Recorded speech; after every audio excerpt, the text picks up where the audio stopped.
Puji Tuhan kita bisa melewati bulan demi bulan dan kita ada di bulan 12, bulan terakhir di tahun 2025 ini Tuhan.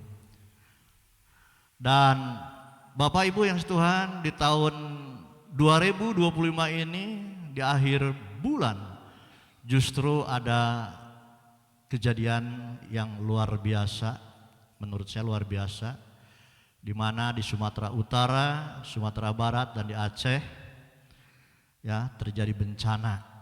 Kalau menurut saya ini bencana nasional. Dilihat dari kejadiannya yang begitu luas, begitu dahsyat. Amin. Kita patut berdoa ya. Setiap doa pagi kita, setiap kita ingat doakan juga saudara-saudara kita yang ada di Sumatera Utara, Sumatera Barat maupun di Aceh dan sekitarnya. Ya. Terlebih lagi saya sudah mendapatkan berita lewat video GBI dari Sinode Pusat sudah datang ke sana, ya, ke Sumatera Utara dengan tujuan dan maksud membantu, membawa bantuan, menghubungi Ketua BPD Sumatera Utara, ya, dan mereka mengadakan rapat bagaimana untuk menyalurkan bantuan ini karena perjalanan daratnya kurang memungkinkan, jadi sedang bernegosiasi dengan pemerintah supaya bisa lewat helikopter gitu ya. Puji Tuhan. Puji Tuhan ya, sinode kita cepat tanggap, langsung datang ke Sumatera Utara dan khususnya mau membantu yang paling parah daerah Sibolga. Saya kurang tahu Sibolga itu kecamatan atau kabupaten. Oh, kabupaten ya. Ya. Oke, Bapak Ibu yang kasih Tuhan, kalau berbicara bencana, menurut para ahli ada yang bencana alam itu murni, ada yang juga enggak murni. Ya, kalau yang murni itu seperti gempa tektonik, erupsi gunung, ya, gunung meletus, tsunami, itu enggak ada campur tangan manusia. Itu benar-benar bencana alam murni. Tetapi ada sebagian orang yang mengatakan bahwa bencana yang sekarang terjadi, bencana alam tidak 100% murni. Tapi ada ikut ambil bagian manusia. Katanya merusak lingkungan hidup. Ya, baik buka pertambangan dengan tidak melihat kondisi sekitar, membuka lahan sawit yang begitu luas, membabat hutan, sehingga terjadi bencana ini tidak 100% murni alam, tapi ada andil manusia. Ya, mungkin di balik itu ya keserakahan dan lain sebagainya, saya tidak mengerti. Ya, dan yang menderita bukan saja manusia yang mati. Saya lihat videonya ya, di mana gajah yang biasanya makan buah-buahan, makan daun-daunan di hutan yang berbagai macam pohon, sekarang pohonnya sudah sawit semua. Sampai segerombolan gajah pun linglung di mana tempat tinggalnya, di mana tempat makannya. Ya, saya juga lihat video orang utan di daerah pertambangan lagi garuk-garuk kepala, dia bingung mau makan apa. Jadi semua dampaknya. Nah, Bapak Ibu yang kasih Tuhan, ya manusia di akhir zaman itu makin cinta uang, makin mementingkan diri sendiri. Bapak Ibu yang kasih Tuhan, ya, selain bencana ya, yang mengakibatkan penderitaan, di dalam setiap kehidupan kita pun pribadi lepas pribadi secara manusia, kita ada penderitaan karena ulah kita, karena kesalahan kita, karena dosa kita, maka kita mengalami yang namanya penderitaan. Tetapi penderitaan juga ada bukan karena kita salah, kita berbuat dosa, kita jahat, tapi seizin Tuhan terjadi penderitaan. Amin. Wah, Pak Jajang ini akhir tahun berbicara penderitaan. Tapi memang ini harus disampaikan. Karena tidak semua penderitaan, supaya kita tidak menghakimi orang yang sedang mengalami penderitaan. Ketika ada orang yang mengalami penderitaan, mungkin sakit penyakit, mungkin ekonomi, mungkin keluarga, mungkin rumah tangga, apapun, lalu kita menghakimi, itu karena kutuk, itu karena dosa? Belum tentu. Ada orang yang hidupnya saleh, takut akan Tuhan, menjauhi Tuhan, tetapi seizin Tuhan menderita. Siapa? Kalau di firman Tuhan, Ayub. Kita akan baca firman Tuhan tentang Ayub, ya. Penderitaan yang seizin Tuhan. Pagi hari ini tema firman Tuhannya. Saya tidak membahas penderitaan karena ulah kita sendiri karena dosa. Itu sudah jelas. Tapi ternyata ada. Sekalipun kita hidup benar, seperti Ayub digambarkan, saleh, takut akan Tuhan, menjauhi kejahatan, tapi ada perjalanannya yang menderita, ya. Sebelumnya saya akan buka firman Tuhan di dalam Ayub pasal 42 ayatnya yang kedua. Bisa ditampilkan? Ayub pasal 42 ayat 2 dikatakan, kata Ayub, "Aku tahu bahwa engkau sanggup melakukan segala sesuatu dan tidak ada rencanamu yang gagal." Ini akhir cerita dari semua pasal, dan di pasal terakhir belakang ternyata Ayub berkata demikian. "Aku tahu bahwa engkau sanggup melakukan segala sesuatu dan tidak ada rencana Tuhan yang gagal." Tanamkan ini dalam hati setiap kita. Terlebih lagi mungkin saat ini ada yang sedang di dalam permasalahan pergumulan hidup. Ingat bahwa rencana Tuhan tidak pernah gagal. Amin. Tuhan sanggup melakukan segala sesuatu untuk kebaikan saudara dan saya. Berikan tepuk tangan bagi Tuhan. Sekarang survei.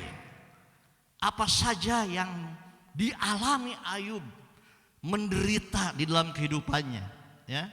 Yang pertama, Ayub adalah seorang yang saleh, sangat kaya, ya. Ini yang dimiliki Ayub. Di dalam Ayub 1 ayat 2 sampai 4 dikatakan demikian. Ayub 1 ayat 2 sampai 4. Ia, Ayub, mendapat 7 anak laki-laki dan 3 anak perempuan. Ia memiliki 7.000 ekor kambing domba, 3.000 ekor unta, 500 pasang lembu, 500 keledai betina, dan budak-budak dalam jumlah yang sangat besar. Sehingga orang itu adalah yang terkaya dari semua orang di sebelah timur. Anak-anaknya yang lelaki biasa mengadakan pesta di rumah mereka masing-masing menurut giliran, dan ketiga saudara perempuan mereka diundang untuk makan dan minum bersama-sama mereka. Luar biasa. Ayub itu sangat kaya, ya, terkaya pada zamannya. Mungkin kalau saat ini orang nomor 1 di dunia, ya. Siapa orang nomor 1 di dunia yang paling kaya? Pak Ayom, ya. Elon Musk atau siapa ya? Nggak ngerti saya. Pokoknya konglomerat nomor 1 di dunia. Itulah Ayub, ya. Bahkan dikatakan 7 anak laki-laki dan 3 anak perempuan. Pada zaman Ibrani kuno angka 10 adalah angka sempurna, ya. Bahkan di sini enggak 5 laki-laki 5 perempuan, tetapi 7 laki-laki 3 perempuan. Karena di zaman Ibrani kuno anak laki-laki itu lebih berharga dari anak perempuan. Begitu sempurnanya Ayub, ya. Dalam budaya Ibrani kuno anak laki-laki lebih berharga dari perempuan. Kaya, ya. Bayangkan 7.000 ekor kambing domba, 3.000 ekor unta, 5.000 pasang lembu, 5.000 keledai betina, dan budak-budak dalam jumlah besar. Jadi dikatakan Ayub orang yang terkaya di sebelah timur, ya. Anak-anaknya mengadakan pesta menurut gilirannya. Jadi dari ayat-ayat ini bisa dilihat bahwa Ayub adalah sukses secara materi. Dan luar biasanya, Ayub selain sukses secara materi, anak-anaknya juga Ayub dikatakan firman Tuhan orang yang saleh, ya. Ayub 1 ayat 1 dikatakan, ada seorang laki-laki di tanah Uz bernama Ayub.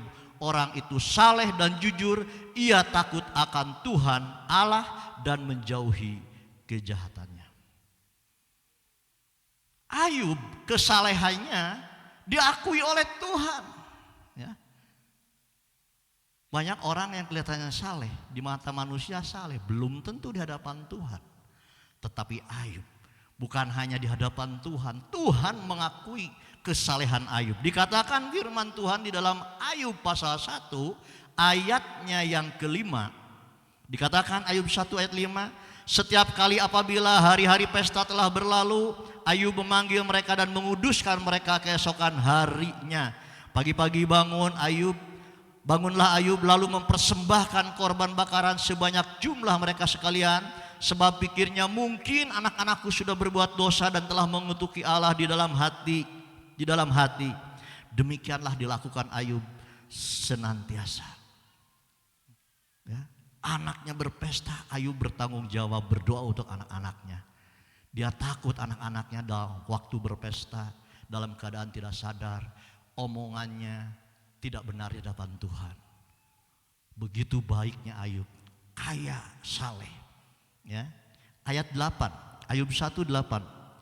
Lalu bertanyalah Tuhan kepada iblis, apakah engkau memperhatikan hambaku Ayub?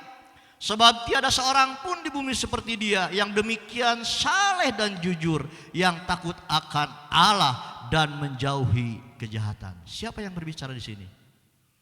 Tuhan. Ya. Tuhan berbicara kepada iblis. Lihat Ayub. Artinya kesalehan Ayub diakui oleh Tuhan. Ya. Tuhan mengakui bahwa Ayub adalah orang saleh. Ayub itu luar biasa. Sudah kaya, saleh lagi. Jarang yang seperti ini. Amin.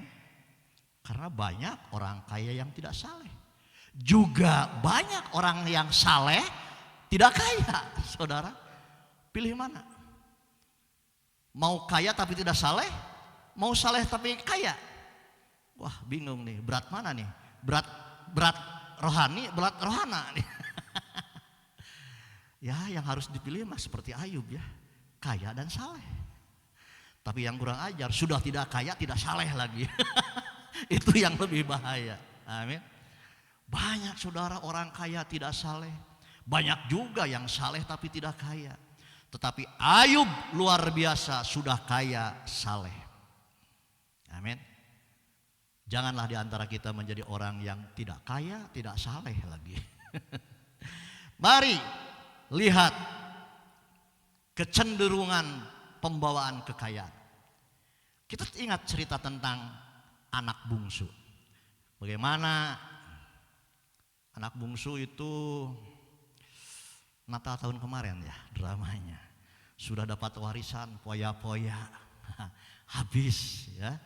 Nah, Bapak Ibu yang Tuhan ya. Di dalam Lukas 15 ayat 13, beberapa hari kemudian anak bungsu itu menjual seluruh bagiannya itu lalu pergi ke negeri yang jauh. Di sana ia memboroskan harta miliknya itu dengan hidup berpoya-poya. Anak bungsu setelah menjual warisannya banyak uang lalu memboroskannya dengan berpoya-poya. Artinya uang kekayaannya menjerumuskan kepada ketidaksalehan. Betul enggak? Ya. Jadi Bapak Ibu yang Tuhan, tidak semuanya, tapi kesempatan untuk hidup tidak saleh itu lebih banyak orang yang beruang, ya. Bukan beruang, beruang. Kalau beruang itu dikutub. Beruang. Bayangkan aja.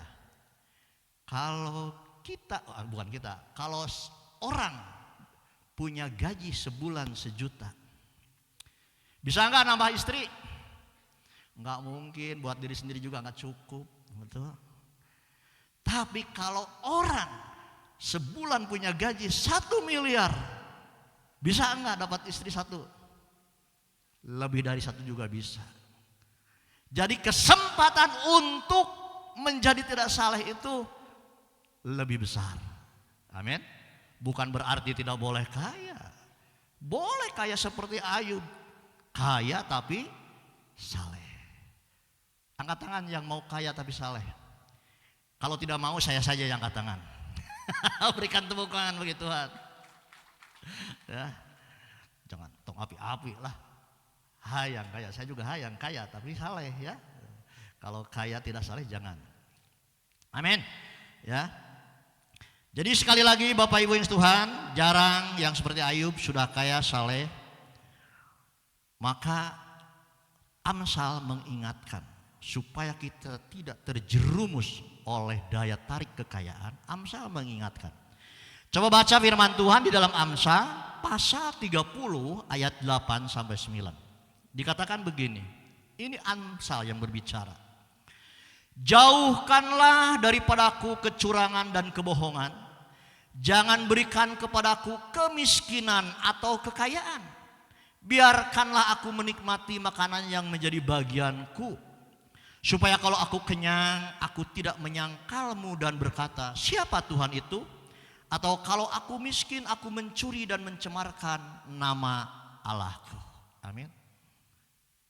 Biarlah hidup ini cukup saja. Amin. Pingin rumah cukup uangnya, pingin beli mobil cukup uangnya, gitu ya. Yang penting itu nggak terlalu ngejar kaya, nggak usah, cukup saja. Ya. Mau nggak hidup cukup? Saya mau, saudara. Pingin ganti mobil baru cukup uangnya, gitu. Ingin renovasi rumah cukup uangnya, penting cukup aja hidup, nggak usah pingin kaya, nggak usah. Maka firman Tuhan katakan begitu, jangan berikan kemiskinan atau kekayaan, cukup aja apapun yang kita cukup ada dananya. Nah Bapak Ibu yang Tuhan, ya, penderitaan yang dialami Ayub yang pertama, ya, itu sebetulnya karena ada kesepakatan antara iblis dan Tuhan dalam memberikan cobaan atau ujian kepada Ayub. Ya. Saya akan bacakan firman Tuhannya di dalam Ayub pasal 1 ayat 6 sampai 11. Dikatakan begini. Ayub 1 ayat 6 sampai 11. Pada suatu hari datanglah anak-anak Allah. Nah ini malaikat ya. Menghadap Tuhan dan di antara mereka, di antara malaikat datang juga iblis. Maka bertanyalah Tuhan ayat 7 kepada iblis, dari mana engkau? Lalu jawab iblis kepada Tuhan, dari perjalanan mengelilingi dan menjelajah bumi. Lalu bertanyalah Tuhan kepada iblis, apakah engkau memperhatikan hambaku Ayub? Sebab tiada seorang pun di bumi seperti dia yang demikian saleh dan jujur, yang takut akan Allah dan menjauhi kejahatan. Lalu jawab iblis kepada Tuhan, apakah dengan tidak mendapat apa-apa aku takut akan Allah? Ayub takut akan Allah? Bukankah engkau yang membuat pagar sekeliling dia dan rumahnya serta segala yang dimilikinya? Apa yang dikerjakannya telah kau berkati dan apa yang dimilikinya makin bertambah di negeri itu. Tetapi ulurkanlah tanganmu dan jamahlah segala yang dipunyainya, ia pasti mengutuki engkau di hadapanmu. Maka Tuhan mengizinkan. Ini kesepakatan. Iblis minta, wah kalau pagar perlindungannya dilepas, kekayaannya hilang, pasti Ayub mengutuki engkau Tuhan. Tapi Tuhan percaya akan Ayub, lalu diizinkan. Nah Bapak Ibu yang Tuhan, Tuhan ditantang iblis, akhirnya Tuhan izinkan. Bapak Ibu, dari kesepakatan ini dua-duanya punya tujuan. Iblis tujuannya untuk menghancurkan Ayub supaya mengutuki Allah. Tetapi dengan cobaan ini Tuhan menguji iman Ayub. Kalau lulus naik level. Amin. Cobaannya sama tapi di masing-masing pandangan beda. Iblis ingin menghancurkan, Tuhan ingin menguji iman Ayub. Nah Bapak Ibu yang Tuhan, ya, apa saja penderitaan yang dialami Ayub? Yang pertama adalah kekayaannya. Dalam sehari hilang. Saya baca firman Tuhannya. Ya, Ayub kehilangan harta atau kekayaannya di dalam Ayub 1 ayat 14 sampai 17. Saya bacakan Ayub 1 14 sampai 17.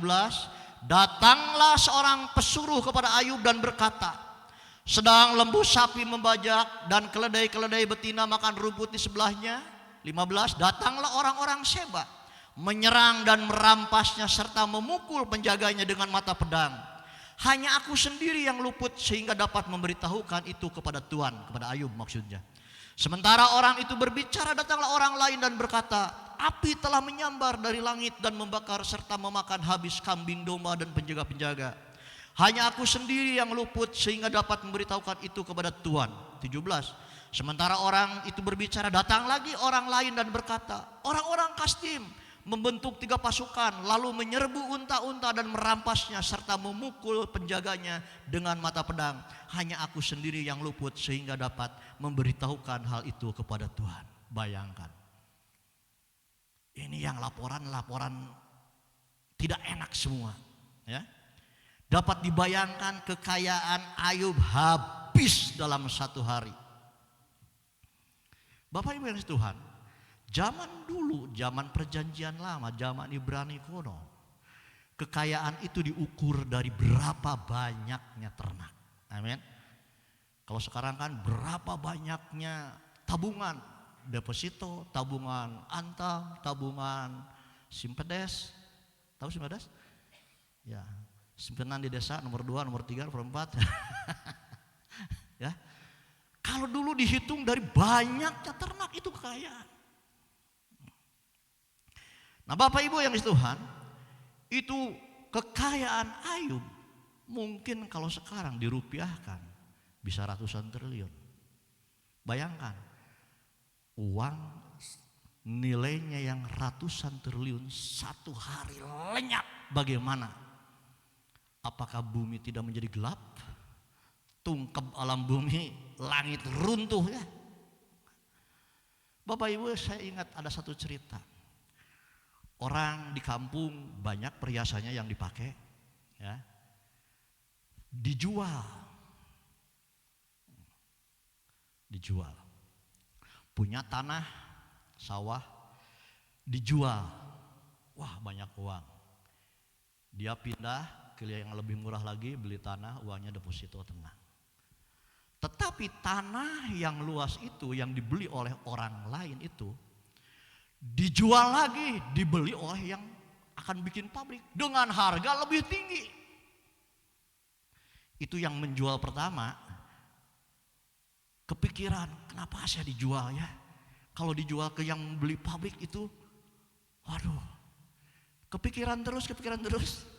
Bapak Ibu yang Tuhan, bahasa Ibrani kunonya itu orang itu sedeng, saudara. Mikirin, padahal sudah dapat uang karena harga yang beda. Jadi dia jual ke orang pertama dengan harga pasaran, si orang yang kedua dijual ke yang mau bikin pabrik dengan harga mahal.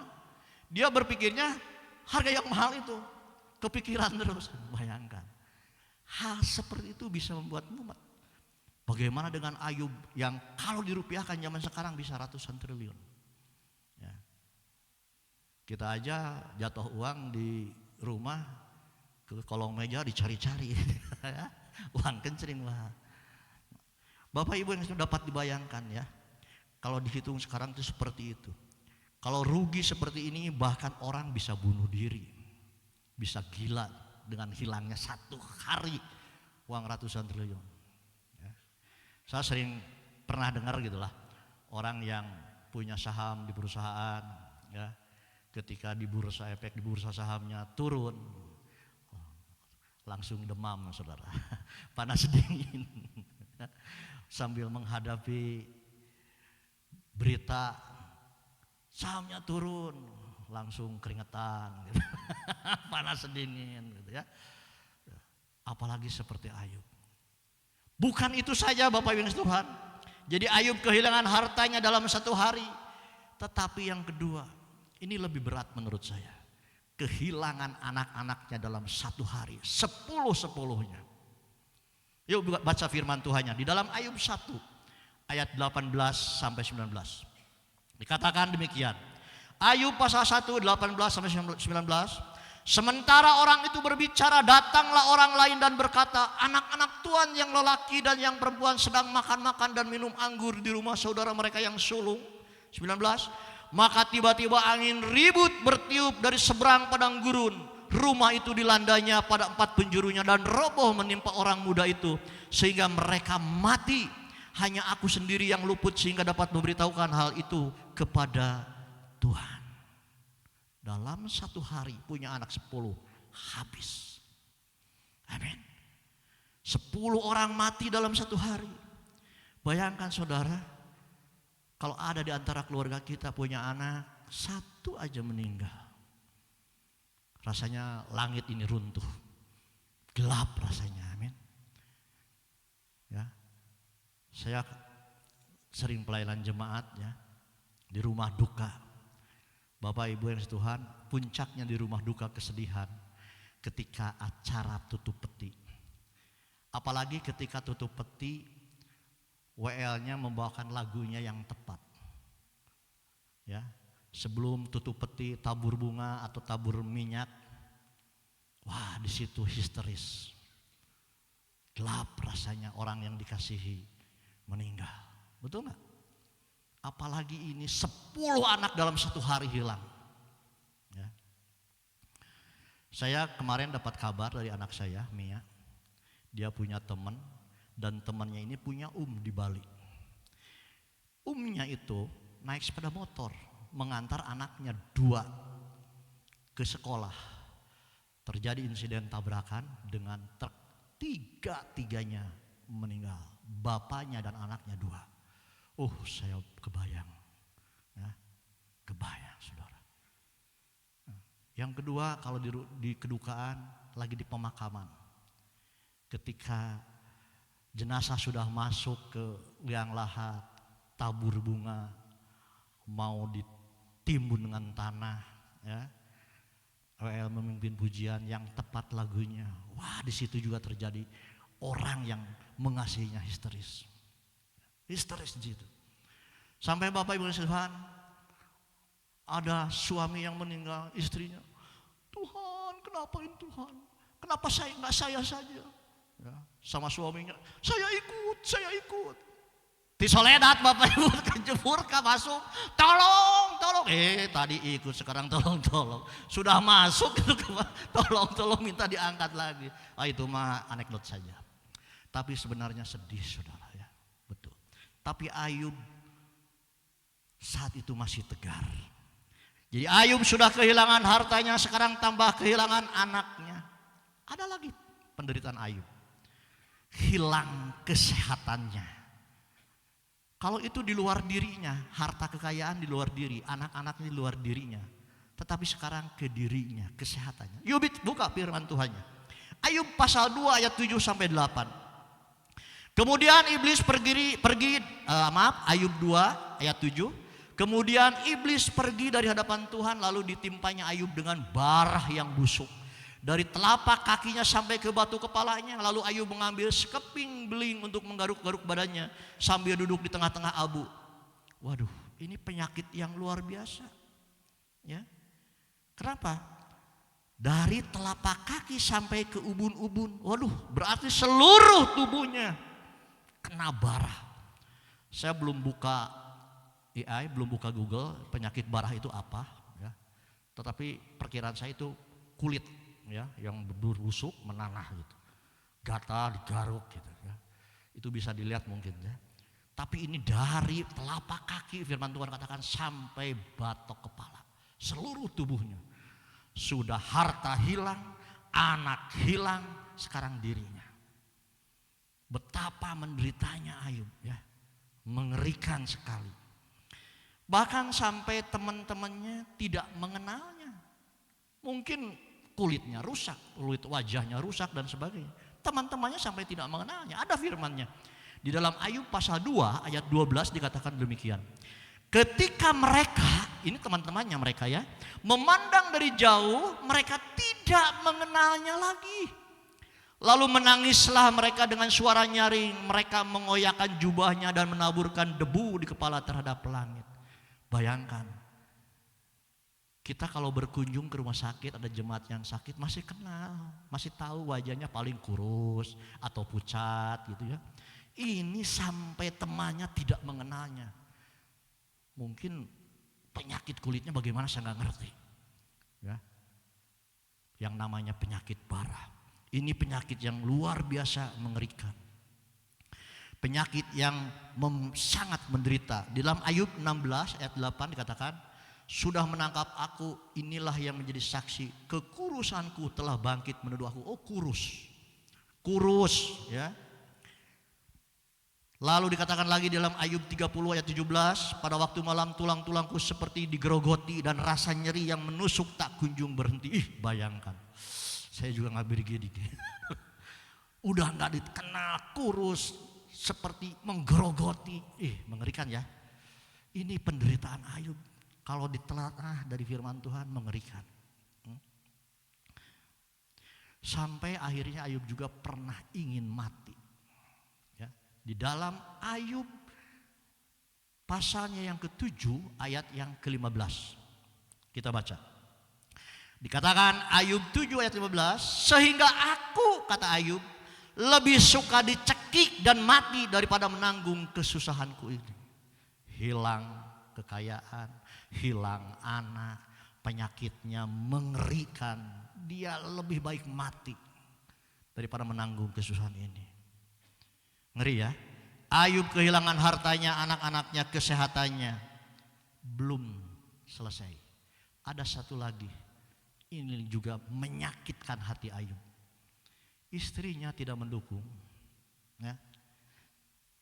Yuk baca firman Tuhannya. Ayub pasal 2 ayat 9.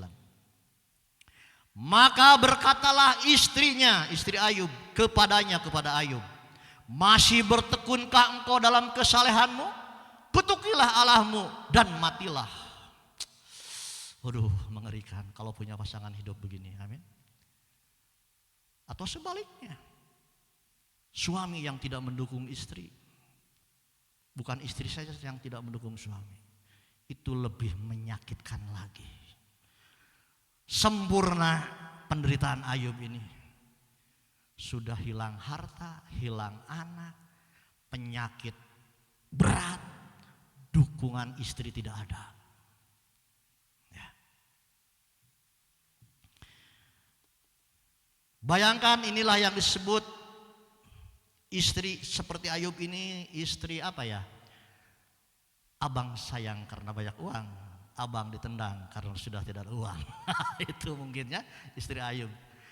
Yang jomblo-jomblo hati-hati, jangan cari seperti istri Ayub. Berikan tepuk tangan bagi Tuhan.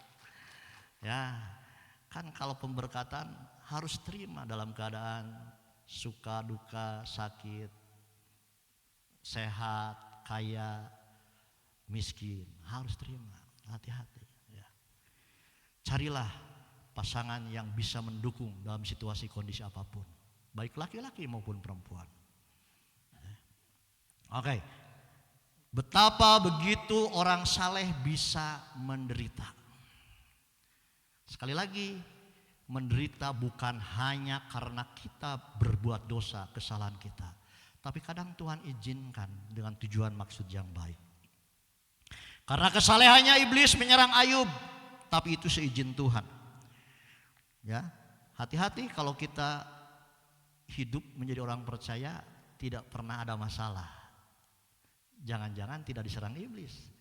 Kenapa iblis tidak menyerang? Jangan-jangan temannya iblis. Hati-hati, amin.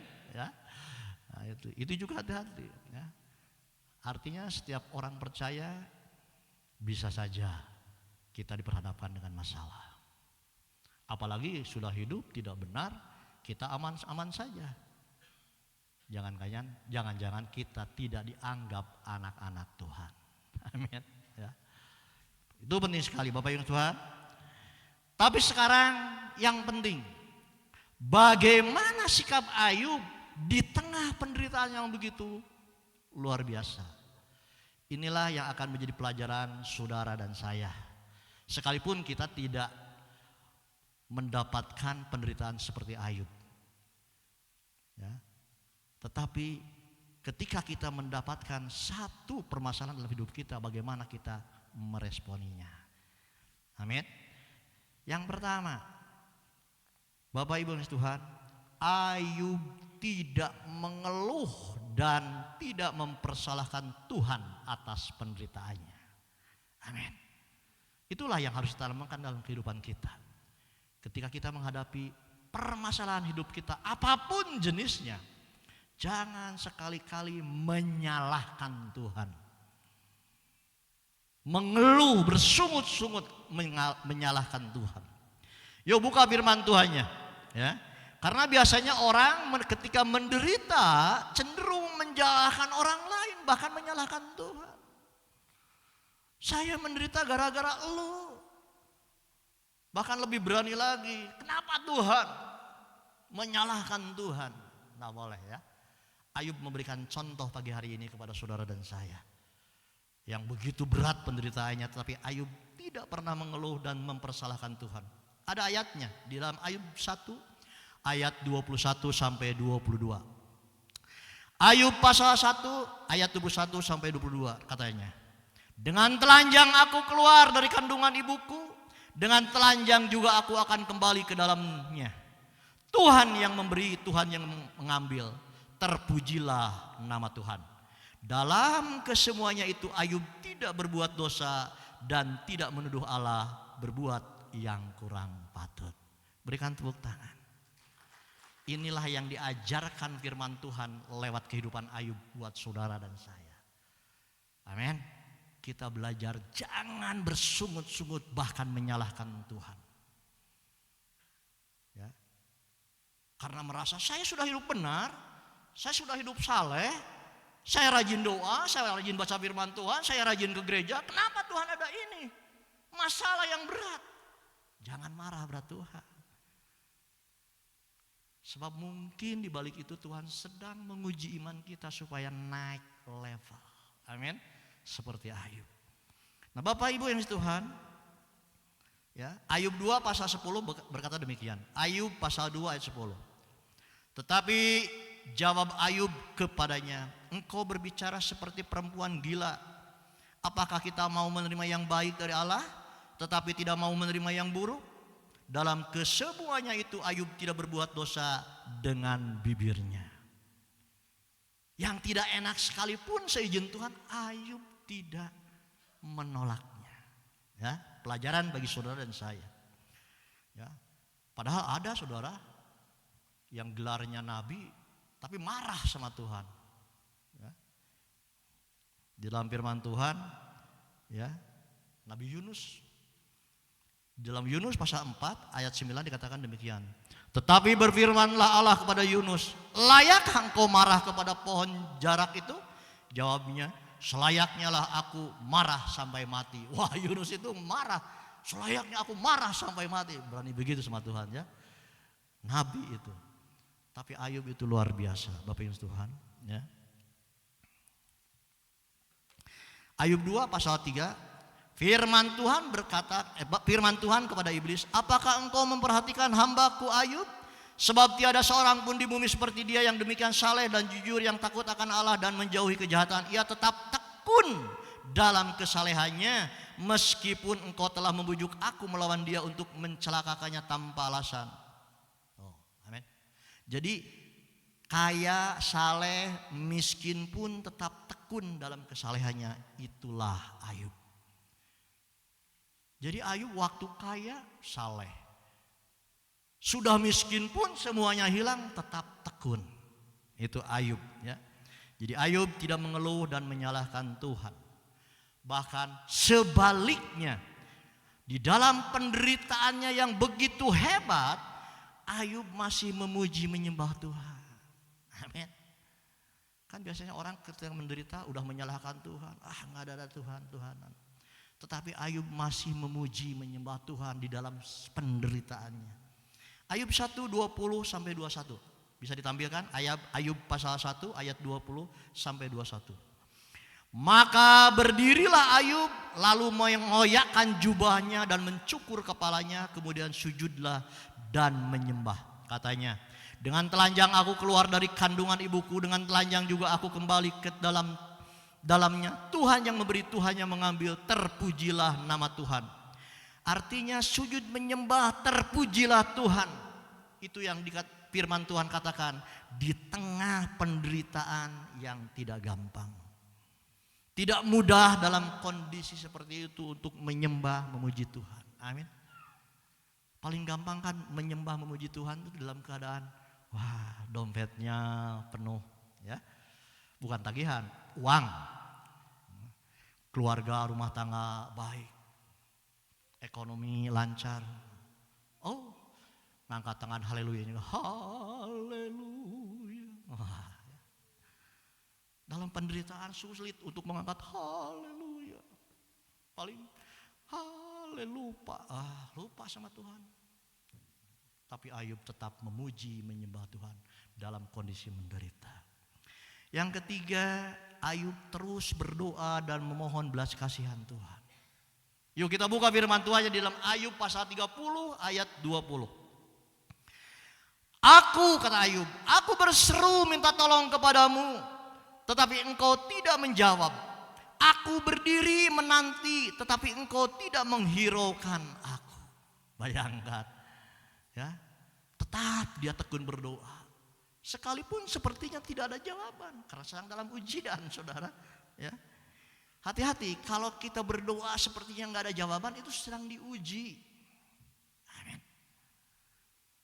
Saya dulu kan mantan dosen, ya, di SD Impres. Ya. Kalau lagi anak-anak ujian, seumpamanya ada anak nanyain isinya, apakah dijawab saya? Enggak akan lah, dibiarin, enggak akan didengar. Pak, kalau 3 tambah 2 berapa? Misalnya kelas SD, kelas 1. Saya mengawas, enggak mungkin saya jawab, namanya juga sedang menguji, dibiarin. Begitupun saudara dan saya, kalau berdoa seolah-olah tidak ada jawaban, ingat, sedang diuji. Bukan Tuhan tidak dengar, bukan Tuhan tidak peduli, tetapi sedang diuji iman saudara dan saya. Jadi jangan cepat mengambil keputusan.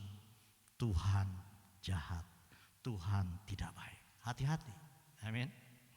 Nah Bapak Ibu yang dikasihi Tuhan, bagaimana dengan ketekunan kita dalam doa? Ya, jadi dalam keadaan baik kita tetap tekun doa. Dalam keadaan buruk sekalipun harus kita tetap tekun berdoa. Amin. Oke, yang berikutnya Bapak Ibu Tuhan, Ayub tetap percaya kepada rencana Tuhan yang baik. Saudara dan saya harus memiliki hati yang benar, bahwa Tuhan itu punya rencana yang baik dalam kehidupan pribadi lepas pribadi kita. Amin. Sekali lagi, saudara dan saya harus mengerti bahwa Tuhan punya rencana yang baik di dalam kehidupan pribadi lepas pribadi kita. Apapun yang kita jalani saat ini, mungkin dalam keadaan baik, tidak baik, enak, tidak enak, tapi semua yang kita alami kalau seizin Tuhan, tujuannya rencananya baik. Amin. Ya. Walaupun Ayub juga sempat goncang dan berkata salah dalam perdebatan dengan teman-temannya. Itu bukan dengan Tuhan, tapi dengan teman-temannya. Di dalam ayat Ayub pasal 7 ayat 15, firman Tuhan berkata demikian. Sehingga aku lebih suka dicekik dan mati daripada menanggung kesusahanku. Ini dalam perdebatan dengan teman-temannya, ya. Tetapi Ayub pasal 7 ayat 20 sampai 21 berkata demikian. Kalau aku berbuat dosa, apakah yang telah kulakukan terhadap engkau, ya penjaga manusia?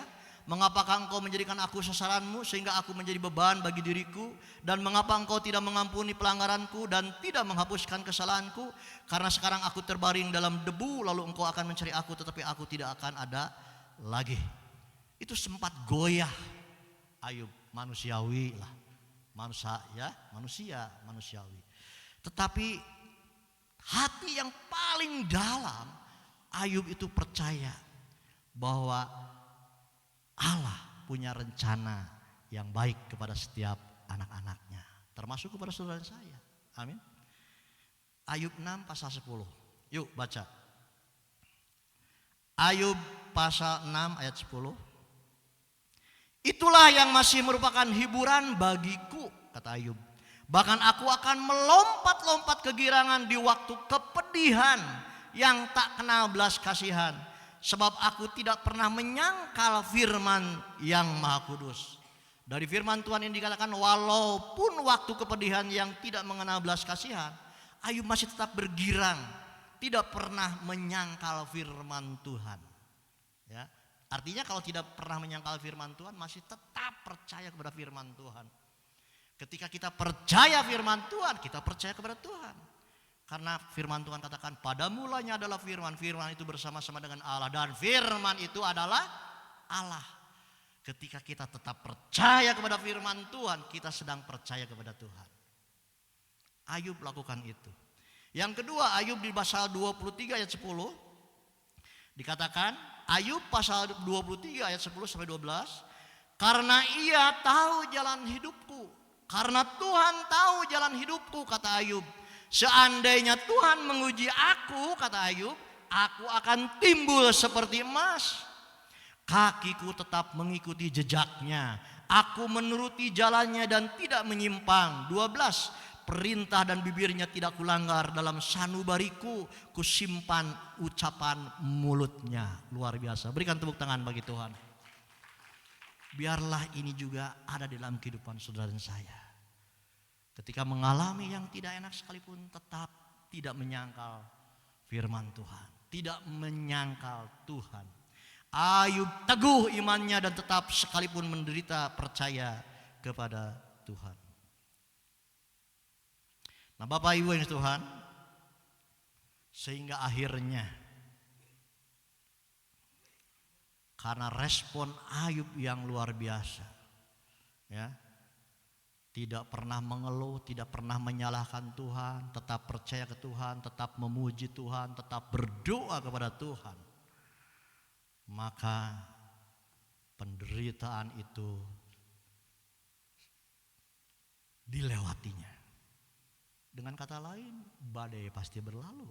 Amin. Di dalam pasal yang ke-42 Ayub dipulihkan. Saya bacakan Ayub pasal 42 ayat 10 ya. Lalu Tuhan memulihkan keadaan Ayub. Setelah ia meminta doa untuk sahabat-sahabatnya dan Tuhan memberikan kepada Ayub 2 kali lipat dari segala kepunyaannya dahulu. Kekayaannya dilipat gandakan. Amin. Ya. Saya loncat ayat 12. Tuhan memberkati Ayub dalam hidupnya yang selanjutnya lebih daripada hidupnya yang dahulu. Ia mendapat 14.000 ekor kambing domba dan 6.000 unta, 1.000 pasang lembu dan 1.000 ekor keledai. Ia juga mendapat 7 orang anak laki-laki dan 3 orang anak perempuan. Amin. Ya. Dikembalikan lagi anaknya, memiliki anak-anak. Jadi kekayaannya, ya, anak-anaknya dipulihkan kembali, ya, ternaknya 2 kali lipat. Kalau dirupiahkan yang tadi ratusan triliun, sekarang 200-an triliun, meningkat 2 kali lipat. Cuman saya cari-cari, apakah Ayub diganti enggak istrinya, enggak ada. Ya. Apakah saya buka cari ganti istri enggak, istri yang baru, ternyata enggak ada.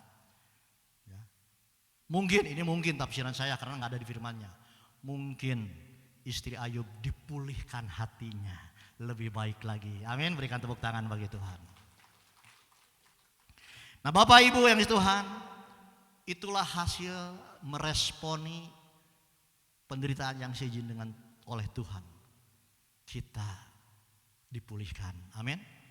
Bahkan yang terakhir berkat yang luar biasa. Itu ada di ayat yang kelimanya. Ayub pasal 42 ayat yang kelima. Dikatakan, hanya dari kata orang saja aku mendengar tentang Tuhan, tentang Engkau. Tetapi sekarang mataku sendiri memandang Engkau. Berikan tepuk tangan bagi Tuhan.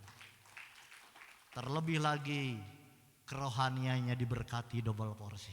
Amin. Itu yang luar biasa. Jadi Bapak Ibu yang di Tuhan, ya, saya undang pemimpin pujian dan timnya. Jadi Bapak Ibu yang dikasihi Tuhan, kalau saya boleh simpulkan pagi hari ini, setiap kita pasti mengalami yang namanya permasalahan pergumulan hidup kita masing-masing. Amin. Tuhan akan berikan ujian sesuai kemampuan kita. Tuhan tahu, ya. Kalau Tuhan tahu memberikan ujian seperti Ayub, ya, tapi kita tidak seperti Ayub, tapi Tuhan tahu kemampuan setiap kita. Tetapi yang penting bagaimana kita meresponi setiap penderitaan yang Tuhan izinkan dalam kehidupan kita. Amin. Jadi jangan berpikir kalau ada orang yang menderita, itu kutuk, itu karena dosa. Jangan menghakimi. Amin. Karena ternyata ada orang yang saleh juga bisa menderita. Amin ya. Penghakiman bagian Tuhan. Kita berdoa saja. Amin.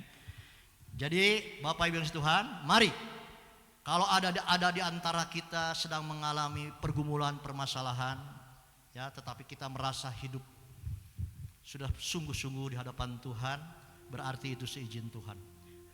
Oleh karena itu adalah namanya ujian. Responi dengan baik. Pertama, tidak mengeluh dan menyalahkan Tuhan. Kedua, tetap memuji menyembah Tuhan, tetap berdoa, baca Alkitab. Itu tandanya keintiman dengan Tuhan. Dan yang ketiga, percaya rencana Tuhan baik dalam kehidupan kita pribadi lepas pribadi. Berikan tepuk tangan bagi Tuhan.